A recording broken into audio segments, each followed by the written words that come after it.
Hi, so today we thought we would do the most likely to challenge with each other to see how well we know each other.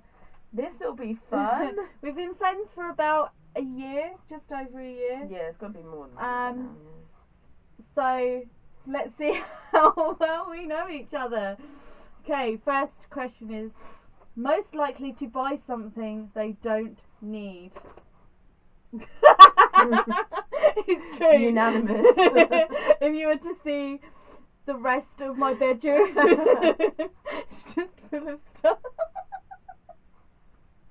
Yes. Yeah. To be fair though, I have had to be minimalist because I've moved quite a few times, whereas you've kind of always lived in this house, so yeah, all your stuff is here. So yeah. Yeah. Who's more likely to get arrested? It's true. It's absolutely freaking true. I don't know what for though, but I just think that it was probably being in the wrong place at the wrong time. Yeah. I'm just a bit boring really. I don't think I would get arrested for anything unless it was getting really passionate at some sort of protest. Damn it, the Beatles were the best!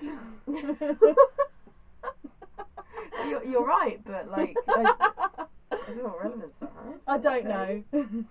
I think you're trying to suggest that I would get angry at someone for not thinking that and then I'd punch him. Yeah. Which I'm not a physical violence person, so I don't know. But yeah, no, it's definitely you.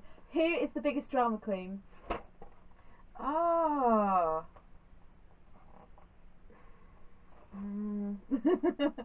I think I am pretty bad.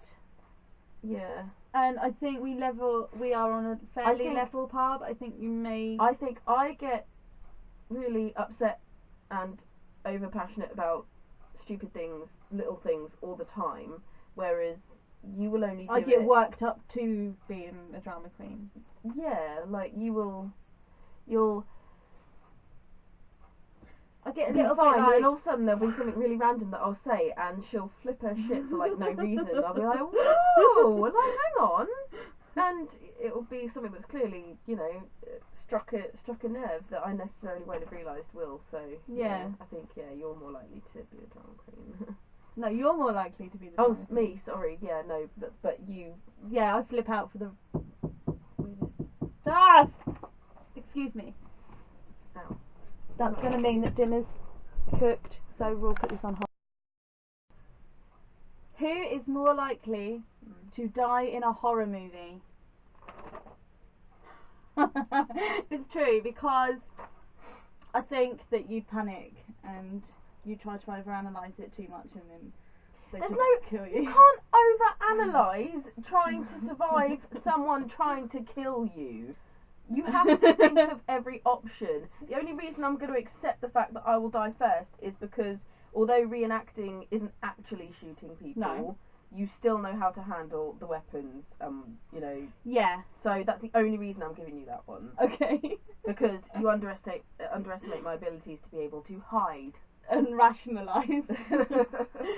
Yeah, like please. I'd just be shooting the crap out of it. I'd have all the correct supplies. I know everything I need. I just, you know.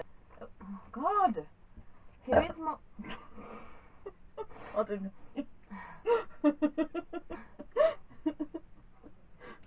Who is more likely to get lost? I definitely think it's you, but I definitely think it's you because if I'm going somewhere that I already know, then I already know, like, you know, that route is ingrained in my head. If it's somewhere I don't know, I will Google map it. I will literally walk the route on Google Earth so I recognise buildings and so on that much that I won't get lost. I don't. I go, okay, so where I need to go is over there, so I'm going to go in that direction. Yeah, so don't go orienteering me there because it'd be terrible. Yeah, no, I definitely think it's you. Me too. Okay. Who is most likely to be scared at a horror movie?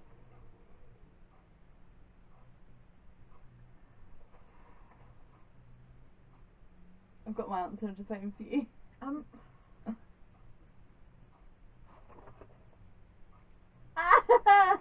I was gonna find it I found it difficult. I was thinking that maybe it would be. I'm quietly scared. I'll be like, yeah, I'm fine, yeah, I'm fine, yeah, I'm fine, and then I'll go to the toilet in the middle of the night and shit my pants. Now, I thought that it would be equal, both of us not being scared, because No. I don't. The only thing, obviously, I jump in horror movies because that's what you're supposed to do. Like, you know, if you're waiting for that moment to happen where the person comes out from behind the door or whatever, you are going to jump. So, in that sense, you know, I'm scared of horror movies, but I'm not like, oh my god, I can't sleep. I'm terrified. No, so it doesn't, you know. I work myself up into thinking that it's going to come true and that I'm going to die. The way this is really funny. The way I used to explain away horror movies to myself was because predominantly the ones I watched just happened to be set in America. That, well, that's happening over there. It won't happen in England. But that murder is over there. I'm going to be fine. I was at a friend's house as a teenager, and we watched the first Freddy Krueger Nightmare on Elm Street movie. And it was the first time either of us had watched it, and we were home alone, no parents, and we convinced ourselves there was a boiler room under her shed in the garden, and Freddy Krueger was in there and he was going to kill us. We didn't sleep a wink the entire weekend. Oh dear. We stayed up every little noise that the house made. We scared, like we screamed, and we were like, oh my god, what is it? Then we realised that we had to clean her rabbit hutch out, which meant we had to go into the shed. Oh gosh. Wow. It was really funny. Can you guess who that was?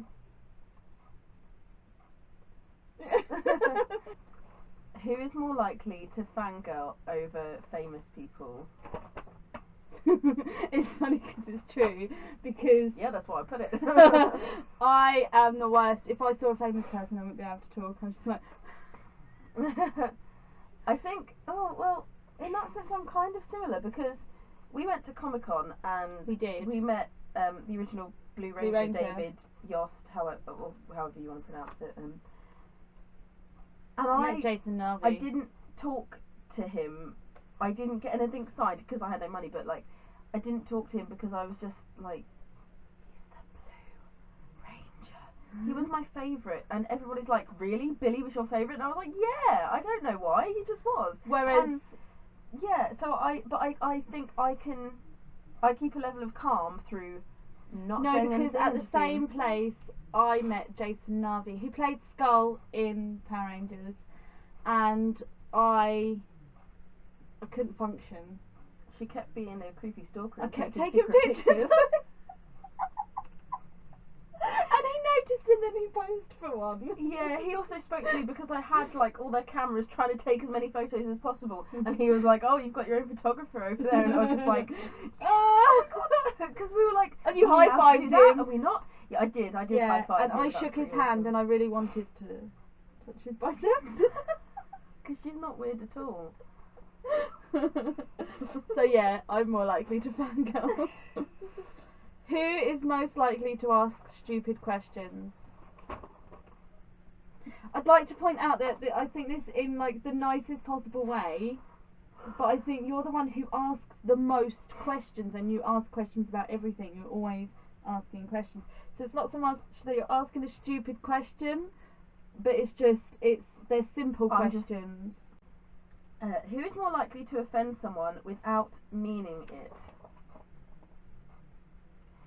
Oh, okay. I think we're as bad as each other, because we're both very nonchalant with some of our comments sometimes, and we don't think what we're saying is going to be upsetting, and then we say it and the other person's like, what? But that's only going by talking to each other, because we are horrible to each other. As you've seen in videos, we'll call each other the worst names under the sun, but it's meant from like a friendly thing. So we don't ever mean to be offensive to each other. No. You know, obviously I call her slut, whore all the time, but I don't mean that. That's, you know, one of those like term of endearment type things that you have with your friends. I call you a bitch all the time. Yeah, but like, we know that's joking, but if it did genuinely offend us, the other person would have no problem going, don't say that to me. Yeah. And then it would be fine. So I think mine I was coming from more of a general thing of, you might say something and just offend him. I think sometimes there's not quite a filter between here and here. There isn't. there's never a filter between my brain and my But mouth. you never mean offence. This is the thing. No, I just I say think both things. of us never mean offence to the person that then inevitably ends up being offended. We just, yeah. Okay. Whoops. Who's more likely to cry in public? Oh,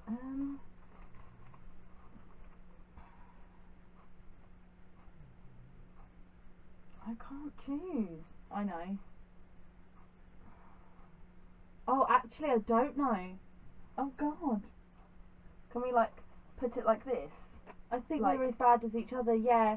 I think It would take a lot for us to cry in public. Yeah, I think we're So- quite happy to cry alone, and we're quite happy to cry in front of each other. other. But in public, we can keep our shit. Yeah.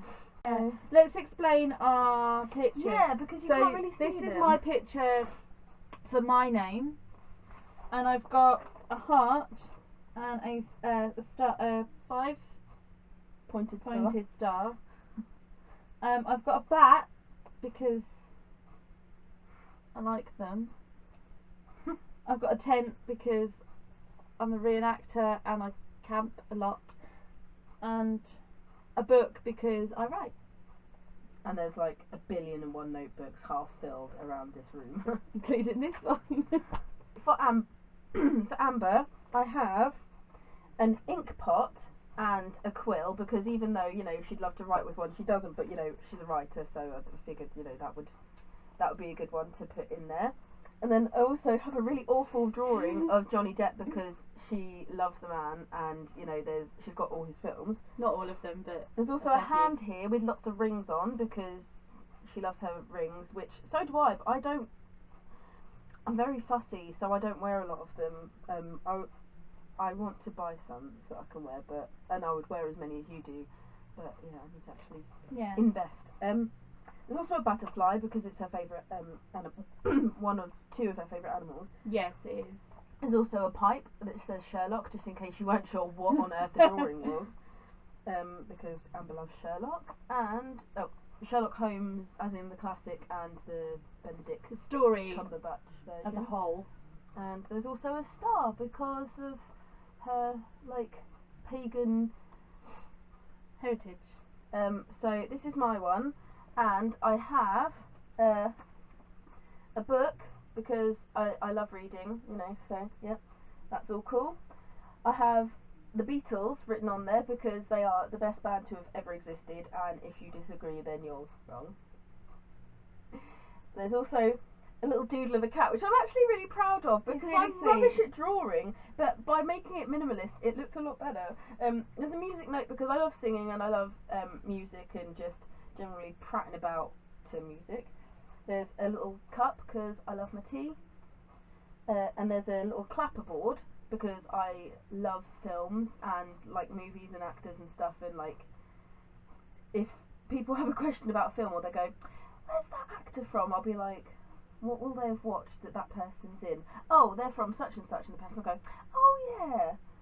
So yeah, I've got that, and I've also got the little comedy and tragedy masks because I love theatre, and that was half of my degree, so yeah, that's me on that side.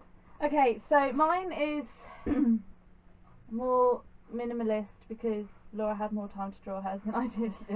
So this is her picture from me, and there's a star because I think that she's a star, and I think she's wonderful, and I love her, and I love her. So there's a heart. Yay. The Beatles is on there, and there's a kitty cat. Well, it's the nose, the mouth, and the whiskers. I didn't draw the rest. She copied me. There's streamers because she's a party. Wait. There is a flower because you're like summer. Ah, thanks. Coincidentally, that's the sort of flower sort of similar to the flower I always doodle. Yeah. Which is quite funny. And there is a lightning strike here because Laura's. We're all fans of Harry Potter, but it's something that I do associate with you. And then there's also this wand, which is a wicked one.